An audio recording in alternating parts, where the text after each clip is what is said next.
Hi everyone, welcome back to Queen G's Recipes, and today we are making a delicious cranberry Christmas loaf. It is so delicious, easy to make, has a perfect frosting, and you are going to love it. So let's get started. Okay, so the first thing we are going to do is we are going to place all of our dry ingredients, which is our flour, baking powder, and salt, into a bowl, and we're going to give those ingredients a good whisk.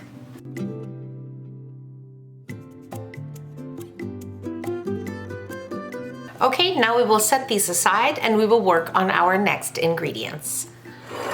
Okay, so in a separate bowl, you want to mix your sugar and butter, and we're going to cream these ingredients for a few minutes. Now, before I do that, I just wanted to show you my measuring cups here. I am so in love with these, and I also wanted to show you my spatula.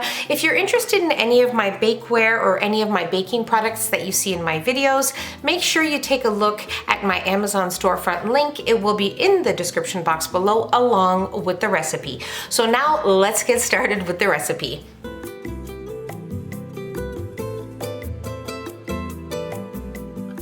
Okay, so you want to make sure that you whisk your butter for at least 3 minutes. And now we are going to add in our eggs and whisk until well combined. Okay, so now we'll set this bowl aside and we're going to bring in a new bowl. Now you can also do this in a measuring cup. That will work really well as well. Okay, so now into our bowl, we are going to add in our milk, our vanilla extract.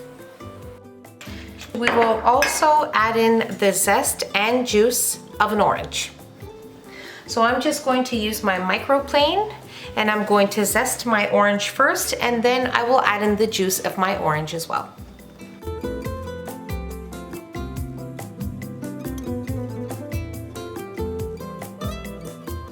Now you want to give these ingredients a good whisk. Okay, so we'll set this aside and we will bring in our bowl where we mixed our butter and our sugar. Okay, so now we are going to alternate our dry ingredients, which we whisked earlier, and our milk mixture, which was the milk, orange juice, zest, and vanilla. So we will start with our flour and we will end with our flour.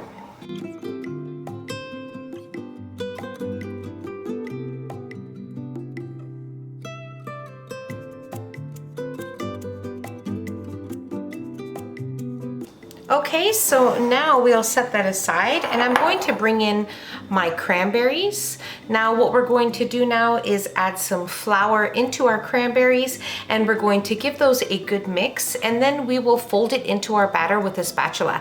This is a very important step because you don't want your cranberries to fall to the bottom of your loaf. You want them to be all throughout, and that's what the flour is going to do. Okay, so before we fold in our cranberries and flour here into our batter, I just wanted to mention that the loaf it's much easier if you do use fresh cranberries, but if you are using frozen, that is okay because that is what I'm using today. You just want to make sure that you thaw your cranberries completely and you dry them completely before adding in the flour and using them in your loaf. So that's about it. Now we're going to fold these with a spatula into our batter, and we're that close to baking our loaf. Okay, so what I have here is a 9 by 5 inch loaf pan or a baking dish here. And what you have to make sure of is that it is well greased with some nonstick spray, some vegetable oil or softened butter will do. And you want to make sure that you line it with some parchment paper so that your loaf doesn't stick, and it's very easy to remove once it is baked and a bit cooled. I'm going to place my batter in here. We are going to bake our loaf at 350 degrees Fahrenheit for around 45 to 50 minutes, or when a toothpick inserted into the center comes out clean. Okay, so my loaf baked at 350 degrees Fahrenheit for 55 minutes. Just insert a toothpick if you're uncertain, and you will know that it's baked. So now I left it in the pan for 10 minutes. Now what you want to do is just run a butter knife around the edges, make sure it's loose, and you want to place this on a cooling rack to cool completely. And I'll meet you right back here as soon as my loaf has completely cooled and we are ready to make our glaze. Okay, so our loaf is completely cooled. It's been at room temperature for a little while, and now we are going to make our glaze. So what we need now is some powdered sugar, which we have here in a bowl. And we're going to need some freshly squeezed orange juice and some vanilla extract. Okay, so I'm going to just add all of the ingredients in the bowl here, and then we are going to whisk. Okay, so this is what your frosting should look like.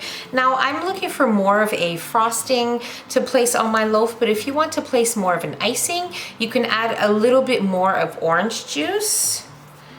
And as you can see here, just add as much or as little as you like, depending on the consistency that you want, okay?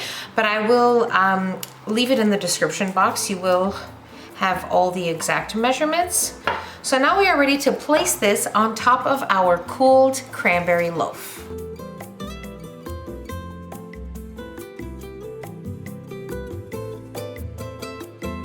You really need to give this a try. This is just an amazing cranberry loaf, perfect for the holidays, and you are going to love this. It is just a perfection on every level. And I really hope you guys give this a try, and I hope you guys enjoyed this video. And check us out on Instagram and TikTok. The links will be in the description box below. And if you're interested in any of our bakeware, please make sure you check out our Amazon storefront. The link will be in the description box below as well. And I'll see you in my next video. Take care. Make sure you try it. Bye.